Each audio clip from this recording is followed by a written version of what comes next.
the Minnesota Gophers fullback that made the invention of the draft necessary.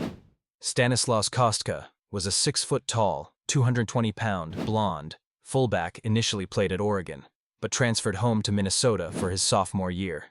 Kostka had a monster college career. In his first game as a Gopher, Stan scored 4 touchdowns in the first half. Over his 3 seasons in Minnesota, he averaged 6.8 yards per carry.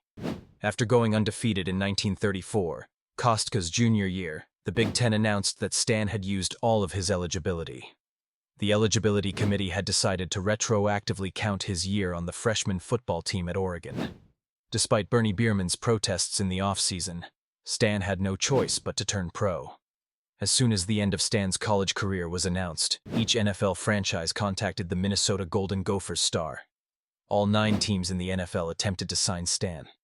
Rumors spread that various teams were close to signing Kostka, but the 2 teams with the most resources to throw at him were the Brooklyn Dodgers and the Philadelphia Eagles.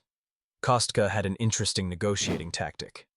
A team would send me a wire and say they'd give me $3,500, he recalls. I'd send a wire back and say Green Bay or the Chicago Bears said they'd give me $4,000. I kept that up. While he was a free agent, Stan kept busy in the winter of 1934 and into the summer of 1935. He unsuccessfully ran for mayor of Invergrove Heights, MN. While his political career didn't take off, he had some success playing baseball in Minnesota. Stan helped the Gophers win a Big Ten title and then signed with the St. Paul Saints to play a little professional baseball.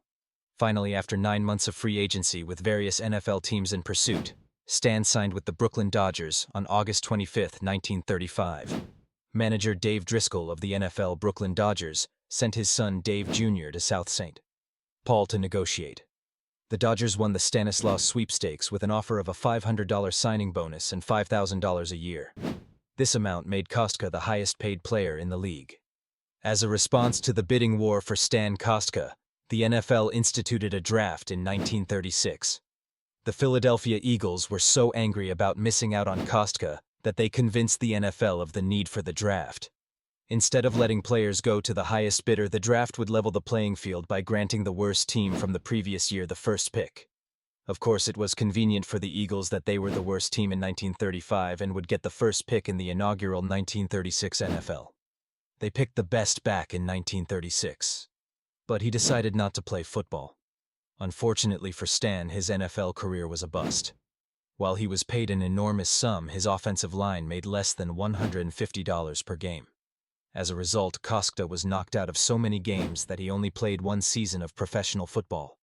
He ended up coaching several seasons at North Dakota State, and later served as a lieutenant in the Navy during World War II.